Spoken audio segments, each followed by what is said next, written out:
Hello and welcome to another episode of Tom's Gaming World. So this is very exciting. I'm filming the screen and not myself because momentous occasion here. My 32X is playing my copy of Knuckles Chaotix. Oh my lord. Happy day. So this game I've wanted most of my life, believe it or not. Finally I was in a position where I could afford to get it. And how I did that was I bought a slightly cheaper US copy, modded my 32X so it would actually play the American copy on my Mega Drive, which is thankfully has a region switch, so I can switch it to NTSC, enabling the mod chip to work, therefore enabling Knuckles Chaotix US copy to work. And there it is, running on the television. Excuse the flicker that happens when you film a television, a CRT at least. So yeah, I'm fairly happy. Well, more than fairly happy. I'm overjoyed really. Yeah, all the cables there in the back. There's a lot of cables, as you probably already know. You know, these two plugs, one for the. Oh, you can see my plugs. Look at that, all nicely, neatly labelled. Mega Drive and 32X, and of course you need the other plug for the Mega CD.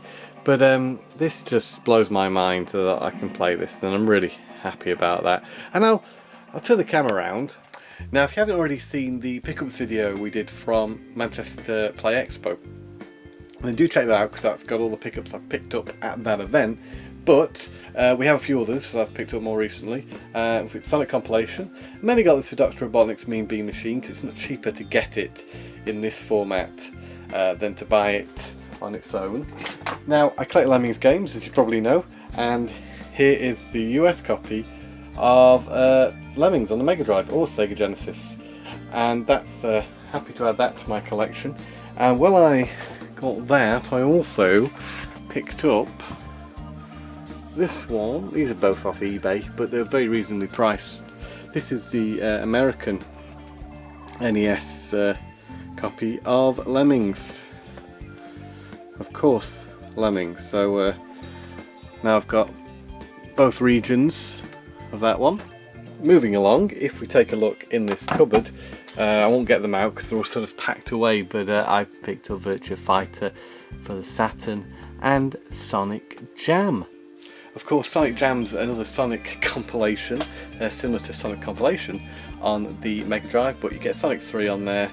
I think you get Sonic and Knuckles? I would hope so. If you don't, I'd be disappointed.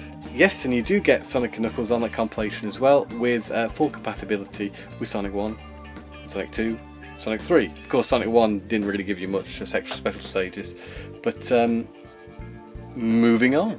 I did get Pete Sampras Tennis that's sitting there. It's a J card as well, what that means you can play up to 4 players. That was a later pickup at Play Expo. There are a couple of things I picked up later on in the afternoon, so they weren't featured in that pickups video we did at Play Expo. And the other game I picked up a bit later on at Play Expo was Rayman 2 The Great Escape for the N64. Unfortunately it doesn't come with a manual, but the seller gave me a nice discount on it. And yeah, happy to have that in the collection. Great 3D platformer for the N64.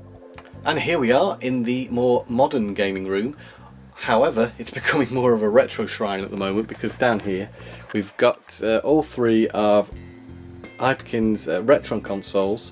Now I say all 3, they've done loads of consoles over the years, but these are their more recent clone consoles which are based on classic systems respectively, so each one will only play games from that console library. So the NES one, the Super Retron, which is the SNES one, and now the Mega Retron HD, which is fantastic. And I've stuck a little Genesis sticker on here to give it more of that authentic look. I did a similar thing with the Super Retron HD there with that sticker, but it works great. I mean, I've been using it quite a lot now and I can only contest to its capabilities. Also, this controller is fantastic, so just like with the other consoles, I got myself a wireless controller for my Hyperkin Retron HD. This is developed by or created by 8-Bit Do. It's a fantastic controller, really feels very high-end, and has all the buttons from the other version, because you can get a version of this which works with Switch and other consoles. So this one works just with the wireless receiver there, just like the other consoles. A nice thing about this controller though is it comes with the wireless receiver in the box. So you get it all. Here's the box for it. So it's a really nice little package, and it's quite clear that it works with the original consoles as well. So now I'll just share some footage of the console running, captured through the Elgato, so you'll get a clearer picture and a better idea, I hope, of the quality you can expect to get out of the Mega Retron HD.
So yes, as you can see, it looks pretty great. For me, it does the job as well as I want it to, really. I don't feel the need to get the Mega SG from Analog.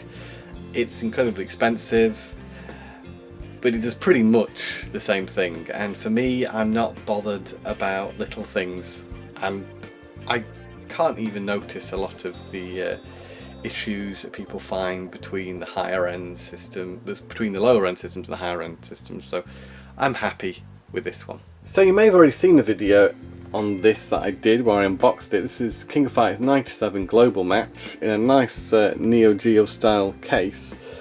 Now since I've got it, I've noticed that it kind of comes open quite easily. I originally had it standing like this, and it was going further and further forward because it doesn't really stay closed very well. So that's a shame. I'd like for it to stay a bit better shut, but maybe that's something which was a problem with the original boxes. But I say this is styled on the old Neo Geo boxes. So I am pretty happy with this, despite that thing where it keeps opening. Makes it difficult to display it face out. But yeah, it's a cool little package. I'm happy to have it still. I mean, it's not cheap, but it is a collector's piece. So yeah, it's a cool little thing, but I don't think I'll be buying many more of these limited run games. I worked out what this means. It's limited run Neo Geo #1, so they might do more of these shot boxes with later editions. If they do, depends what it is, I might be tempted. I've picked up a few PS4 games, well, namely one physical PS4 game, and that would be Gundam Versus. Can't really tell you what that's like yet, 'cause I haven't had a chance to play it, but I will be doing that very soon. And the PS4 happens to be on at the moment, so you can see there I've got Gundam Versus installed. And something which I thought was an amazing deal was the Naruto Legacy Collection. This is the Naruto Ultimate Ninja Storm Trilogy, and then 4 with the add-on pack and some of the download content, but not all, I don't think. But anyway, you've got all those Ninja Storm games there, and that was just 15 quid for all that, which, in my opinion, bit of a bargain. And over here was something that went a bit wrong, unfortunately, because I ordered a case. So Yeah, I ordered a case for Knuckles Chaotix because of course I got a loose copy of the game. I wanted to keep it nice, so I was hoping to get a case that would fit the cartridge. Unfortunately they sent me a DVD case. Now of course this game was never released on any sort of CD based format, so I don't know why there's a demand for Knuckles Chaotix DVD cases, but yeah, as you can see. So I let them know and they're sending out a replacement, free of charge of course. I mean, they made a mistake, it's unfortunate, but sometimes that's the way things go. As long as I get the case I ordered, eventually I'll be happy about that. And speaking of Naruto, as well as a couple of other things, Xavi were doing some games for under a tenner recently. Did Project Cars, it was about $8.99, that's Project Cars 2, and Naruto Ninja Storm 4, which is also in that collection, but yeah, this was a bit of a bonus really. Obviously I didn't need Ninja Storm 4 in that collection, but it was so cheap to get the whole thing together, all 4 of the games, that I just went for it, because of course I already picked up this recently, but this sort of sowed the seed I think for wanting to play some more Naruto games. And also from Xavi they did Mass Effect Andromeda for just $5.99, but it came like this. It came open and with a massive big dent in the front. Well, it's actually a cut. On principle it isn't great, so I wrote to them and asked for a replacement. They're sending out a replacement for it. This one's a little bit damaged on the side there. Again, this was a brand new copy. That's the kind of damage I'm not so fussed about. It's a shame, but it doesn't really bother me too much. This was sealed, at least. That's Middle-earth Shadow of War, again for the Xbox One, of course. But that's just a little bit too much for me to sit back and not say anything about. And I think that's pretty much it for this episode. So thanks so much for checking out the video. I really appreciate it. I hope you get some sort of enjoyment from its insight into my gaming life and the things I like playing, the things I've picked up, my gaming setup and collection. And so until I see you again for another one of these videos, it's goodbye and game on.